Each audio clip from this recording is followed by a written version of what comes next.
Clearly these athletes are able to speak out on racial issues, and clearly they should. I mean, a lot of times you get this commentary coming, especially from right wing, but also some left wing media as well. Just shut up and dribble, right? That's the famous line from Laura Ingraham from Fox News when LeBron James spoke out last year.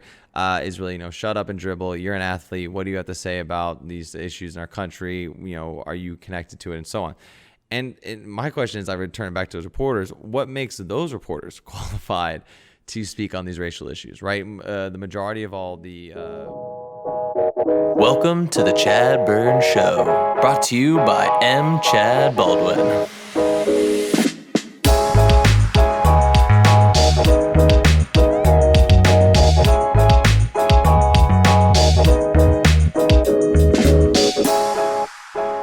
Welcome to the ChadBurn Show. I am your host, ChadBurn, and we are back for another episode of the ChadBurn Show, episode number 48. Again, if you did not listen to our episode last week, we did a great one looking at, obviously, the NBA, wrapping up kind of the series that we're going to end, as well as talking injuries in the MLB, specifically looking at the case of the Yankees, who are back-to-back seasons of some of the longest lists of injury players we've had to date.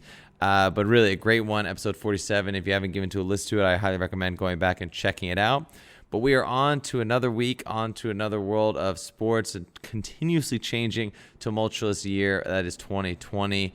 As we record today, we have sad news coming out, especially with just more loss this year. One, of course, in 2020 took from us the Black Mamba in Kobe Bryant, and now took the Black Panther and Chadwick Boseman. So we just want to say, obviously, our hearts go out to the family, a inspiration and artist running from, obviously, Jackie Robinson in 42, which I personally love that movie, to the recent movie of Da 5 Bloods, and, of course, Black Panther. Chadwick Boseman, someone that was impactful in sports with the Oladipo dunk, where he helped him out to do the dunk contest, to really just being a fan of the sports and always on the basketball court. So it is a shame and a crime we lost to him, but it is just another deal with 2020. But on top of that, we're then going to the last week of sports. So in the last week, obviously, there was another shooting of a police officer killing a black man named Jacob Blake, where when he decided to not take the orders of the police and move to his car, it looked like in just order to get out of there. When he went to into the driver's seat of the car, the officer grabbed the back of his shirt. As he pulled the shirt, he was then shot 7 times in the back. As of right now, he is alive. He shot his spinal cord. He has paralyzed below the waist. It is not likely that he will be able to walk again. It'll be a miracle if he can, but doctors have not ruled it out. That did ensue with riots in Kenosha, Wisconsin. And then those Kenosha, Wisconsin riots resulted in 2 dead protesters after a child, basically at 17 years old, Kyle Rittenhouse, decided to have his mom driving across state lines into Wisconsin armed with an AR-15 to defend property against riots, something that was not asked of anyone, was not requested of anyone, yet they were still there with weapons to increase. As we all know with guns, if you bring guns into an environment, it does not really eliminate issues. It regularly escalates the issue, and that is what happened. He shot someone in a parking lot, killing them. Then, while trying to get away, heading towards cops, which for whatever reason did not decide to arrest him or even question him, protesters jumped him, trying to disarm him, and he shot another protester in the head, killing him, and shooting another one in the arm, to which they would lose a limb. Again, it's just been an exhausting week. It's just been an exhausting week for Americans, for people that feel pride in their country, to see it being torn apart from domestic terrorists, similar to Kyle Rittenhouse. Obviously, Antifa and other groups have caused destruction, but not loss of life. Now we have, obviously, loss of life that has been caught on camera due to these militias, these people that are saying they're here to defend, but instead just causing death. But it's been a tough one. It's, again, just a disappointing view and a disappointing experience for those of us Americans who believe in higher ideals, who believe that our country stands for life, liberty, and the pursuit of happiness. That does not stand for violence, does not stand for death, but it's been really brutal. So on top of that, how this ties into the sports world is in the NBA, the Milwaukee Bucks, because obviously these protesters, the riots, all the death that has occurred in Kenosha, Wisconsin. so not far from where the Milwaukee Bucks play. They decided to walk off the court during the Game 5 setup before the game started, walked off the court and refused to play. That led to several other teams basically leaving the games, both the Lakers, Clippers, and other teams. It then motivated the NBA to postpone all Game 5s that were held on the Wednesday of last week, as well as then the Thursday. What followed then was the WNBA in solidarity now playing games. MLB teams walked off the field. The NHL eventually postponed their playoff games. Took a while, but eventually postponed it. And in the way the whole sports world took notice, took action, and made it their responsibility to give these types of social issues a platform. And of course, as what always happens, when athletes took a stand, there was a lot of criticism. So what I want to do in this episode is really break down into 4 questions, looking at issues that are kind of generalized to give those that people that don't really follow sports, maybe those that do, kind of understand where players fall in the racial issues, where my opinions are of, do they have a voice, so on, the plans, everything, and kind of try and put into context, I think, how we as Americans view it and really the importance of these athletes. I think it's important to have a discussion of where athletes fall when it comes to these social issues and how they can have an impact and create positive change in our country. They're not just sports athletes, they're actual citizens that have the same right as all of us to try and make change and to voice our dissent when the governing bodies of our country are continuously propagating narratives that are holding them down, diminishing the impact of their protests, and so on. So the first question, we'll give it up. We're going to go kind of read through. We'll have a question presented to me. I'll answer it in a lot amount of time, and we'll move on. Again, we're going to go through 4 and then move on. So let's get our first question off the bat. Here we go. Can athletes speak out on racial issues? So I think this one's kind of an obvious, and everyone should be able to agree with this, is that clearly these athletes are able to speak out on racial issues, and clearly they should. I mean, a lot of times you get this commentary coming, especially from right-wing, but also some left-wing media as well, just shut up and dribble, right? That's the famous line from Laura Ingraham from Fox News when LeBron James spoke out last year, is really, shut up and dribble. You're an athlete. What do you have to say about these issues in our country? Are you connected to it, and so on? And my question is, I return back to those reporters, what makes those reporters qualified to speak on these racial issues, right? The majority of all the newscasters, especially on Fox and MSNBC and some other platforms besides CNN has several, but, in general, there's not a lot of black, there's not a lot of minority newscasters. What qualifies them to speak out on these racial issues when clearly is not affecting their communities? These are athletes, majority black athletes, who come from a lot of times low socioeconomic backgrounds.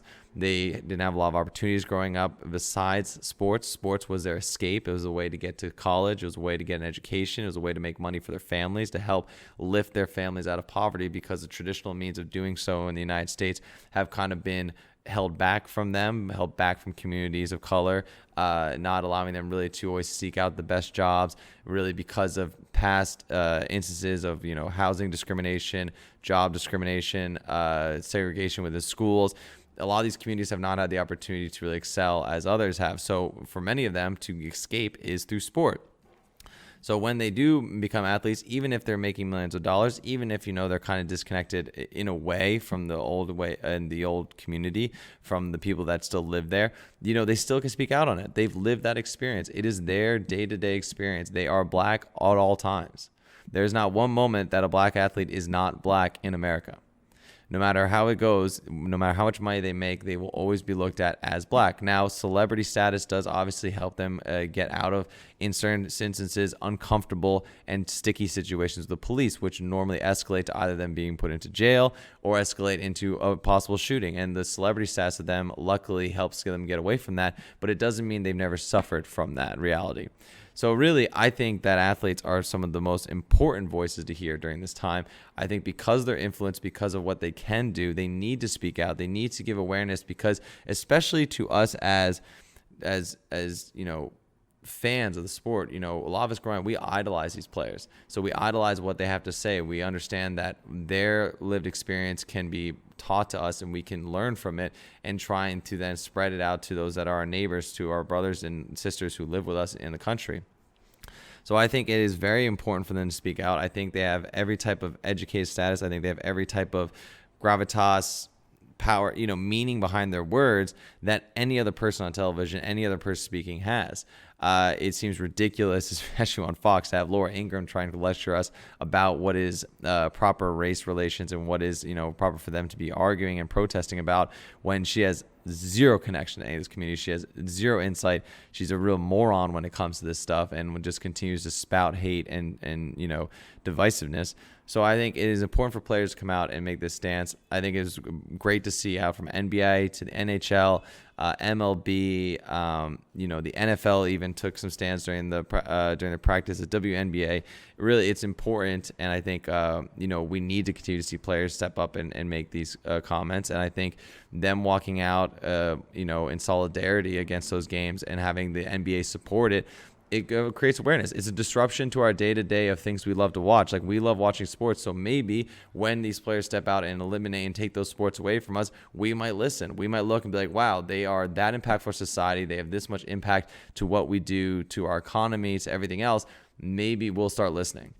And I think it's really great to do. And if people don't like it and they don't want to listen, then don't watch. No one cares. These athletes are going to be fine if you want to leave. You don't have to stick around to watch it. Same you argue about with liberals, they can leave the country. Well, if you don't want to watch sport, don't watch it. It will go on with or without you. Next question. Can athletes have an impact? I think absolutely athletes have a huge impact on these kind of conversations and the debates they're bringing up. Because the other thing that's really important, what we get to see, especially across the NFL and the NBA, NHL a little bit, but it's the diversity, right? These are Black, white, Latino, brown. It's a rainbow coalition of people that work together, that are in harmony together. The teams are microcosms of what could be societies and neighborhoods in the United States, and how they can work together and come together. And you see a lot of white players supporting the Black brothers and sisters who are going out in order to make an argument in support of, against police brutality, in the racial inequality that's in our country, the systemic racism that is founded within many of our institutions. And I think that the impact they can have is showing, look, the white moderate, the white American who has not necessarily stepped forward, made an argument, in order to stand out against racial inequality, they can do so in lockstep with Black athletes, with Black community members. They can be a part of this movement in order to continue to show that there's solidarity, that we believe in what they're doing, that we stand with them, and that we also see that this is a disgrace of our nation to act this way and to have a government that continues to prop up these racist narratives that are continuing to hurt and push our country in the wrong direction. While the world continues to progress, the United States continues to fall back further into a 60s, 70s mentality, into a segregationist country, and that is something that we cannot have happen. So I think the impact is great because of the community that the sports world creates, and I think that by showing the way that they can work together, the solidarity, that can then be amplified and hopefully replicated in the communities around us. So I think it is amazing. I think absolutely they have an impact. And it's also, a lot of these players also come into wealth. Like we see what LeBron James is doing. He's creating a multi-million-dollar effort to find workers to help at polling stations, to set up new polling areas for voting. Obviously, his schools have, been incredible, where he gives a free scholarship to all of his graduating students, and the school is set up in Ohio that then go on to university. He's helping just thousands of children get the education that they have been deprived of because of their status in the United States. So I think the impact is great. I think they can continue to do more. I think they continue to put this on a stage so that the world sees, and so that other people outside of the United States sees what's going on, and don't fall victim to the talking points of the right-wing party. And I think that is important. I mean, we always say, we respect the cops that go out there and risk their lives, but they're not doing enough to shine light on the racist cops, on the systemic injustices that are in their system, that continue to just create a cycle of poverty and deprivation for the Black community and people of color. because obviously, more than likely, if someone gets into a confrontation with a cop, they're going to be arrested, booked, put in jail. Now they're in the system. Now they can't get jobs. Now they can't go to the schools that they could have before. And that continuous cycle is just going on and on and on in the States with no real end in sight. So we hope that these players can have an impact, that they can put some money towards things and really can create a platform for these issues to continue forward and to be seen by others outside the United States, and really just to educate the masses. Sports, again, are sometimes where, not a lot of people watch political news. They're not going to go watch the news channels, but they're going to watch ESPN. They're going to watch Sportsnet. They're going to watch different sports channels to get their kind of news of the day. And if athletes are pushing the Black Lives Matter platform on those different stations and on the airwaves and allow it to be heard, it obviously creates a media network of its own that's fighting against the narratives of the majority, which, the white majority, that needs to be silenced at this point. So I think it's incredible. I think they need to continue to do it.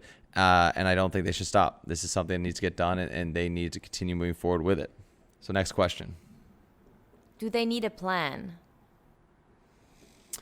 So this is like something that's been really irritating the last few weeks. And I think there's a great article in The Undefeated from ESPN on really, do these athletes need to have a plan in order to create an impact? Because a lot of times the arguments will come from the right, and especially from the administration right now in the White House, as great. All right, you protest everything, but what's your plan? What you're going to do to fix this? How are you going to do it?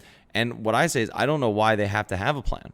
Why are athletes not allowed to just react to what's going on and have a reaction, a visceral reaction, and be able to make a stance without necessarily having legislative platforms and plans to go forward? They're not politicians. They're not career politicians. They're not lawyers. They don't necessarily know what they can do to make a direct impact on the laws and in the systemic injustices in these institutions in our country. But why not just at least create awareness for it, right? These players are just exhausted with the constant sight of seeing that members of their community are being gunned down, with impunity by the police forces. And I don't see why they can't just say, enough is enough. I don't want to work today. I don't want to play basketball. I don't want to hit the court right now, because right now I am in grief. I am in a pure state of just exhaustion and frustration, because nothing's changing. Nothing that we do is make it better. They've been out protesting. They come to the bubble, they play, and they're just saying, I don't want to play right now. And they're allowed to have their voices heard. They're allowed to make speeches. They're allowed to go out and say this is wrong, because it's clearly wrong. It's objectively wrong to anyone that watches. And they don't necessarily have to have a 5-point plan, a 3-point plan. They don't have to have something that can create legislative change. It's on the duties of those that are professionals in that space to make that change. The athletes, really, all they have to do is just bring awareness to it. They can put money into different charities. They can help organizations make impacts. But really, if they want to protest and not play, I'm all for that. I was okay if they were going to cancel the season, because it's their right to do so. As players, they can decide to not go forward with playing. I mean, it's their paycheck. It is their right to make that decision. So I don't see why there's constant narrative of, oh, great, they're making a protest now, but what's their plan? They don't have a plan. They're just coming out and yelling, but they don't really have anything that they're going to, tangible changes they can make. So what? They are not required to have a plan. They're not required to produce for you an agenda of how things will get different. That is not their profession, okay? They can just be unhappy and voice that displeasure and that pure frustration that they face on a daily basis. They are an example of members of the Black community, and they can absolutely say this is enough. And that's all they have to do. Really, their plan is just to bring awareness. And if that's all their plan is, then that's fine. And we should applaud them for doing so, because that is exactly what needs to be happening. There needs to be more awareness for what is going on in this country. And finally, they are doing that. So in reality, everyone needs to shut up with them having to have a concrete resolution and plan to make this fixed, because it's not their job to do that. It's all of our jobs as citizens to create awareness, to show that we are unhappy, to make sure that the people that we've elected into higher office understand that we are not happy with what they've done. We are not happy in Trump's America, in this world of violence and chaos that continues to ensue. This needs to change. And if it simply means standing up, refusing to play a game, refusing to play a basketball game, and then that's fine. And that's all they have to do. That's the entirety of their plan. And that's all that matters. They're just creating awareness and platform and disrupting the white man's day-to-day enjoyment of sports in order to show, hey, there is other stuff going on in this country that needs to be talked about. It can no longer be swept under the rug. It has to be discussed now. So really, that's my stance. I don't think they need a plan. I'm happy to see that the NBA has come forward with trying to at least creating polling places in the stadiums. They're trying to push the narrative to vote. That's great, and that's all they really need to do. I don't see why there needs to be more past that. I think they've done a great job. If they come out with any type of concrete plans and steps, excellent. But again, that's not their job. Their job is to be athletes, and they're allowed to then just be as like any other normal citizen and have grievances for how this nation is treating them. And let's move on now to our final question. Why is the media so critical when players speak out? This is a good one. It's really crazy, right? The second anyone speaks out that is against the status quo, and when players speak out against the status quo, when it was Kaepernick taking a kneel, when it is LeBron James voicing his opinion about the coach, about the president of the United States, when they step into the political arena, instantly we have different media outlets who are going at them and saying, like we said before, Laura Ingraham shoved just dribble, trying to almost depreciate their value by saying they're just athletes. There's a lot of steps for them to say, they don't know anything other than sports. What do they know the real world? And in reality, they know a lot. As we talked earlier in the show, they have come from these communities that are constantly being subjugated and discriminated against. They understand the steps it takes to really, the fear that these people live with and what might be necessary to create change. So I think the media is instantly critical because they're seeing someone that's speaking out that they deem unworthy of speaking out. And in a lot of ways, I don't see why a lot of newscasters have the same, are worthy to speak out on these issues as well. They're, who are they? Who are the politicians that we elect, right? Some of them have a great education. Some of them have gone through a lot, but a lot of them are completely disconnected from the realities of America. And, a lot of ways, it's why people voted for Trump. They wanted someone that wasn't a regular politician. They want someone that was an outsider. Now, obviously, that's been a huge failure. The experiment is gone wrong. And clearly, we need someone that actually knows what they're doing in that job. But when it comes to the athletes, media just wants to target someone in order to continue to push a narrative. For Fox, it's easy to just kind of dismiss them and say they're just athletes speaking out.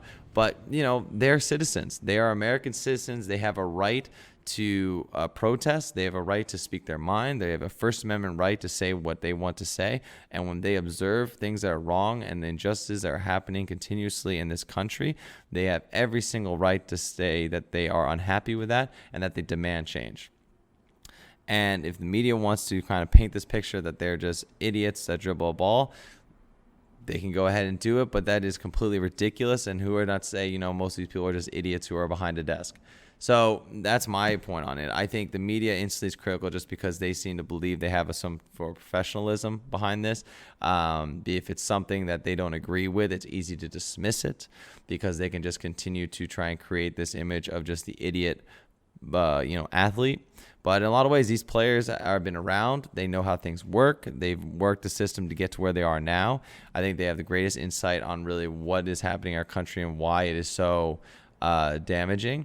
So, the media can be critical all they want. It's really just it's a smokescreen. It's a way in order to distract away from the real issues at hand. Is to create another kind of news narrative that, these athletes are just speaking out because of something that is either left liberal or something that doesn't fit into their mindset. So in all reality, it's just them trying to create, a pushback to what's being said. So they can be critical all they want. Players are doing the right things. They're making the right steps. They're peacefully protesting. They are speaking their mind. They are going on to different social media platforms on news networks to bring light to the injustices they see and they face every day today. So I think, honestly, the media needs to embrace them. They need to see them as another extension of another expertise, and that is in the sports world, a world that most people follow that is connected to the youth, that has changed and shaped the youth of America throughout history.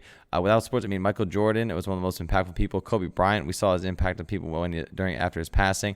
LeBron James, what he's been able to do for the youth. On and on these lists of players that have that can cause meaningful change for the children growing up and be able to shape their mind to try and shape and weed out the racism that could be existing based on being passed down from institutions, from family members, from older generations, and create a more prosperous, more unifying community. And I think if the athletes can do that, if they can really connect with the growing generation and give them the chance to make the change. As we know, some of the greatest changes that happen every year is when an older generation dies off and the newer generation that's more advanced, has more progressive views, is able to come in, step up, and take the mantle. So I think these athletes absolutely can connect with them. I think they can absolutely have an impact and shape their minds. And that's another reason why the media is going to be critical. They don't want the athletes to have that power. They don't want them to realize the full extent of their reach and the impact they can have. So they're going to paint them as someone who shouldn't speak and try and discourage them from going out and talking to the media and talking to the people directly. So I think there's always good that can come from it. I think that they have a huge platform that needs to be taken advantage of, and I think that they can continue to do that and to continue to make positive steps forward for the communities at hand. Kenosha is facing a lot of upheaval. So is it's spreading throughout the other major cities. The most important thing to do for all these people, again, like they say, is vote. These athletes are going to go out. They're going to create polling stations, more polling workers. Make sure your voice is heard. Make sure you vote. That's the greatest thing you can do to support these athletes and make sure that their voice and that their attempt to create change is seen through, that is fulfilled, and continue just make sure that people know that this is not the America we stand for, that this is a disappointing America that we see today, that is disappointing to see a White House that stokes violence rather than unity, and creating continuity between the different parties, trying to bring them together to create systemic change in our nation. So all of that needs to go. We need to really come back together and help bring this country back to what was America and what America stood for, the ideals and the international partnership it created around the world. But until that time, again, look out, try and take part, donate where you can to different communities, volunteer to help board up buildings and stores during these different riots. We know sometimes protests can get out of hand, but we need to make sure that we are continuing to support the overall message, which is that change needs to happen, that it is not right for people of color to face constant fear when they're out driving, when they're out living their lives in a country that's supposed to protect them and create rights for every individual in this country.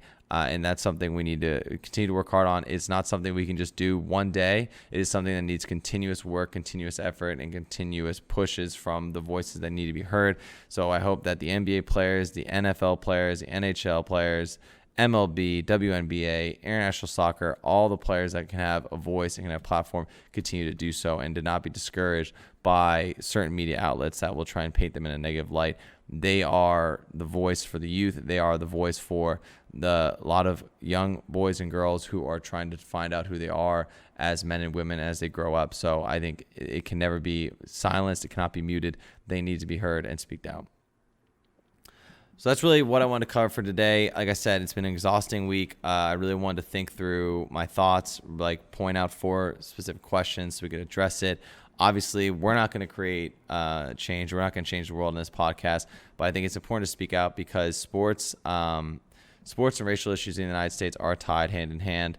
They have been helpful to break barriers before, whether it was bringing on the first black athletes in college basketball, to take on the white, all white schools of Kentucky, whether it's, helping, segregate schools, sports in their mind, to just be able to create bonds of brotherhood when, Jackie Robinson entered MLB to break the barriers there. Sports and race have gone hand in hand for so long, and they need to continue to do so because they create important conversations to be had in the living room when young boys and girls are watching the sports, and when they see someone take a knee during the anthem, it's time for parents to educate on what are the injustices happening in our country.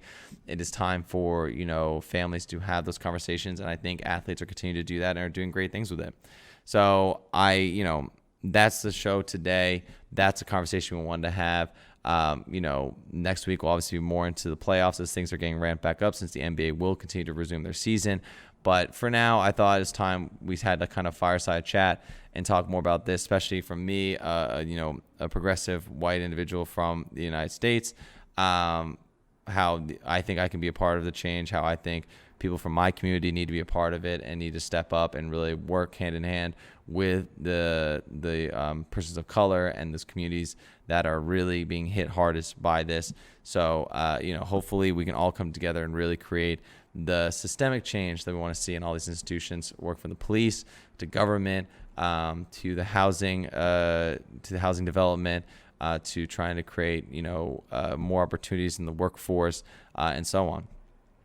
So that'll be it for the ChadBurn Show. I hope you enjoyed it. I hope it was kind of a nice little just chat back and forth, really what's going on. As always, you can send me questions at chadburn.show@gmail.com if you want to continue this further conversation. If you didn't like what you heard, I understand. We all have different political views. We all see what's going on differently, so that's fine. There's no harm, no foul. I'll be back talking sports next week, but I feel like I'd be doing injustice to what is going on right now if I didn't speak out, speak my mind, and try and support the athletes that are doing their damnedest to really make change in this country. So until the next episode, I hope you enjoy this one. Again, check out episode 47 last week, and all our previous episodes by going to Spotify, Stitcher, Google Podcasts, or iTunes. But again, we're going to sign off episode 48. Thank you so much for listening. As always, have a good evening and good night. Thank you for listening to the ChadBurn Show. Remember to check out all new episodes every Monday at 7 p.m. on Google Podcasts, Apple iTunes, Stitcher, Spotify, and all major platforms where you listen to your podcast. If you'd like to get in touch with me and want to send in your questions or requests for topics to discuss on the show, you can email chadburn.show@gmail.com. All episodes have video recorded, which is then posted to our YouTube channel, The ChadBurn Show. Be sure to subscribe to us where you get your podcast or on our YouTube channel to stay up to date with all our new content. You can also follow the show on Instagram at ChadBurn Show and on Facebook, The ChadBurn Show, to see clips from previously recorded episodes and information on all upcoming shows.